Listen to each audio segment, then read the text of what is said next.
नमस्कार दोस्तों, स्वागत है आप सभी का हमारे चैनल में। इस समय हम बात करेंगे जो आज एक अंतरिम बजट पेश हुआ है संसद में, उस बजट के ऊपर चर्चा करेंगे कि क्या था उस बजट के अंदर, आम आदमी के लिए क्या था उस बजट के अंदर और किसको फायदा मिला है उस बजट के आने से।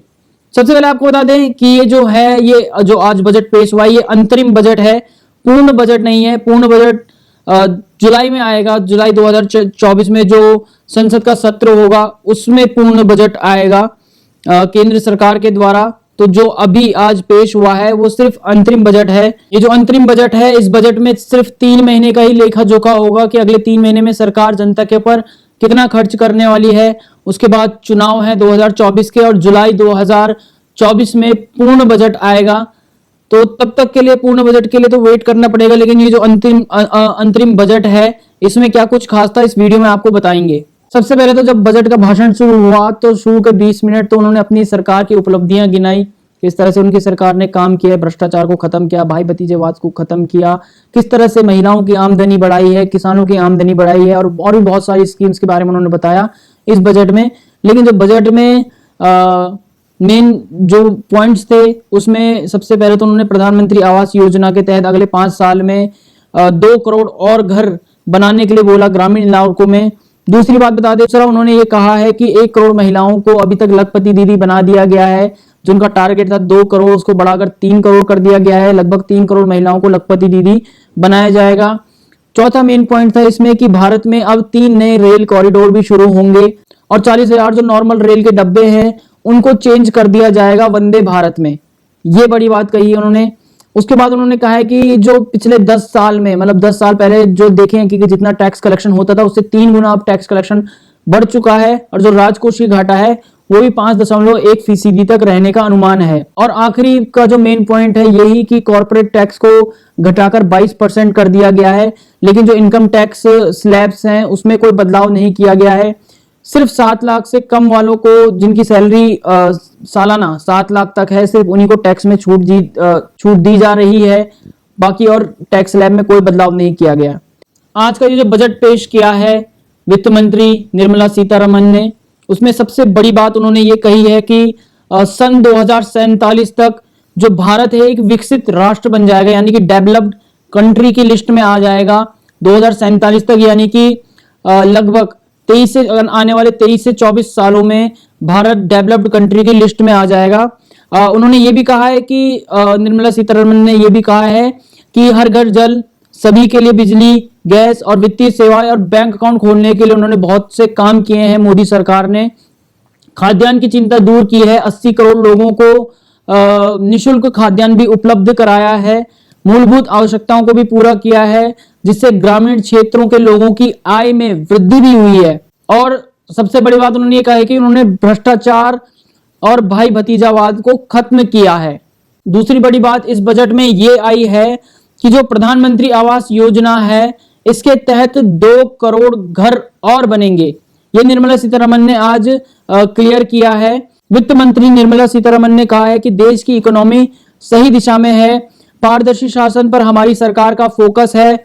सबसे पहले जब ये भाषण शुरू हुआ बजट का, तो जो वित्त मंत्री है उन्होंने 20 मिनट तक केंद्र सरकार की जो योजनाएं हैं उनको गिनाया और भारत जो विकास की रफ्तार पकड़ रहा है उस पर चर्चा की। और निर्मला सीतारमण ने यह भी बताया कि जो प्रधानमंत्री आवास योजना है इसके तहत अगले 5 साल में ग्रामीण इलाकों में 2 करोड़ घर और बनेंगे प्रधानमंत्री आवास योजना के तहत। तीसरी बड़ी बात इसमें यह कही गई है इस बजट में कि लगभग 1 करोड़ महिलाओं को लखपति दीदी बनाया है इस सरकार ने, इस मोदी सरकार ने। मोदी सरकार 2.0 ने जो 2019 से लेकर 2024 तक, ये 2024 का ये आखिरी बजट है। इसके बाद चुनाव है और चुनाव के बाद फिर एक पूर्ण बजट आएगा। तो उन्होंने ये कहा है कि अभी तक उन्होंने 1 करोड़ महिलाओं को लखपति दीदी जो स्कीम है उसके तहत 1 करोड़ महिलाओं को लखपति बनाया है। और जो टारगेट है उन्होंने ये कहा है कि 2 करोड़ से, पहले 2 करोड़ का टारगेट था लेकिन अब 2 करोड़ से बढ़ाकर 3 करोड़ का टारगेट कर दिया गया है कि 3 करोड़ महिलाओं को लखपति दीदी स्कीम के अंदर लखपति बनाया जाएगा। वित्त मंत्री निर्मला सीतारमण ने आज ही कहा है कि 3 नए रेल कॉरिडोर शुरू किए जाएंगे। यात्री ट्रेनों के परिचालन में सुधार किया जाएगा। पीएम गति शक्ति योजना में काम तेजी से किया जाएगा। माल भाड़ा परियोजना को भी विकसित किया जाएगा और 40,000 नॉर्मल रेल डब्बों को वंदे भारत में बदला जाएगा। ये बहुत बड़ी खबर है। जो 40,000 नॉर्मल रेल के डब्बे हैं बाहर से एक्सपोर्ट नहीं करने पड़ेंगे वंदे भारत के लिए। जो 40,000 जो करंटली नॉर्मल रेल के डब्बे हैं उनको वंदे भारत ट्रेन में जो रेल के डब्बे हैं उसमें बदला जाएगा और हवाई अड्डों की संख्या भी बढ़ाई जाएगी। विमान कंपनियां 1,000 विमानों का ऑर्डर देकर आगे बढ़ रही है। ये उन्होंने आज अपनी स्पीच थी, जो बजट के लिए स्पीच थी, उसमें कहा है।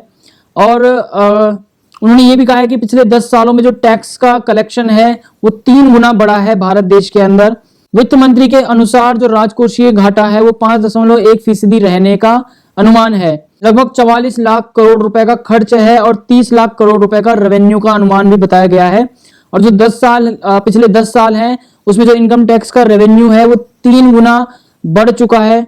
ये कहा है मेन टैक्स रेट में कोई कटौती नहीं की गई है। यानी कि जो बजट से उम्मीद रहती है इनकम टैक्स देने वाले भारतीयों को कि बजट जो इनकम टैक्स है उसमें थोड़ी सी छूट दी जाएगी, कुछ कमी की जाएगी, लेकिन इस बार ये जो अंतरिम बजट है इसमें इस बार ऐसा कुछ नहीं किया गया है। टैक्स स्लैब वही है कि 7 लाख तक की आय में सिर्फ टैक्स में छूट है और स्लैब में कोई बदलाव नहीं किया गया है। हालांकि कॉर्पोरेट टैक्स को घटाकर 22% कर दिया है। तो ये जो बातें हैं, ये जो बजट था आज का, जो अंतरिम बजट है, उसमें ये कुछ मुख्य पॉइंट्स थे जिन पर आज चर्चा हुई थी। 1 घंटे का सेशन था, 1 घंटे में ये बजट जो है पूरा पेश कर दिया गया। इसमें जो मुख्य बातें हैं उनमें से आपको एक बार फिर से बता देते हैं। सबसे पहले तो जब बजट का भाषण शुरू हुआ तो शुरू के 20 मिनट तो उन्होंने अपनी सरकार की उपलब्धियां गिनाई, किस तरह से उनकी सरकार ने काम किया, भ्रष्टाचार को खत्म किया, भाई भतीजेवाद को खत्म किया, किस तरह से महिलाओं की आमदनी बढ़ाई है, किसानों की आमदनी बढ़ाई है और भी बहुत सारी स्कीम्स के बारे में उन्होंने बताया इस बजट में। लेकिन जो बजट में मेन जो पॉइंट्स थे उसमें सबसे पहले तो उन्होंने प्रधानमंत्री आवास योजना के तहत अगले 5 साल में 2 करोड़ और घर बनाने के लिए बोला ग्रामीण इलाकों में। दूसरी बात बता दें, उन्होंने ये कहा है कि 1 करोड़ महिलाओं को अभी तक लखपति दीदी बना दिया गया है। जो उनका टारगेट था 2 करोड़ उसको बढ़ाकर 3 करोड़ कर दिया गया है। लगभग 3 करोड़ महिलाओं को लखपति दीदी बनाया जाएगा। चौथा मेन पॉइंट था इसमें कि भारत में अब 3 नए रेल कॉरिडोर भी शुरू होंगे और 40,000 जो नॉर्मल रेल के डब्बे हैं उनको चेंज कर दिया जाएगा वंदे भारत में। ये बड़ी बात कही है उन्होंने। उसके बाद उन्होंने कहा है कि जो पिछले 10 साल में, मतलब 10 साल पहले जो देखें कि जितना टैक्स कलेक्शन होता था उससे 3 गुना अब टैक्स कलेक्शन बढ़ चुका है और जो राजकोषीय घाटा है वो भी 5.1% तक रहने का अनुमान है। और आखिरी का जो मेन पॉइंट है यही कि कॉर्पोरेट टैक्स को घटाकर 22% कर दिया गया है, लेकिन जो इनकम टैक्स स्लैब्स हैं उसमें कोई बदलाव नहीं किया गया है। सिर्फ 7 लाख से कम वालों को जिनकी सैलरी सालाना 7 लाख तक है, सिर्फ उन्हीं को टैक्स में छूट दी जा रही है। बाकी और टैक्स स्लैब में कोई बदलाव नहीं किया गया। तो ये था अंतरिम बजट 2024 का। इसके बाद चुनाव होंगे। चुनाव के बाद जुलाई में जब सरकार आएगी नई, तो जुलाई में पूर्ण बजट पेश किया जाएगा। फिलहाल के लिए प्यारा उत्तराखंड में इतना ही। कमेंट करके अपनी राय जरूर दें। जय हिंद, जय भारत, जय उत्तराखंड।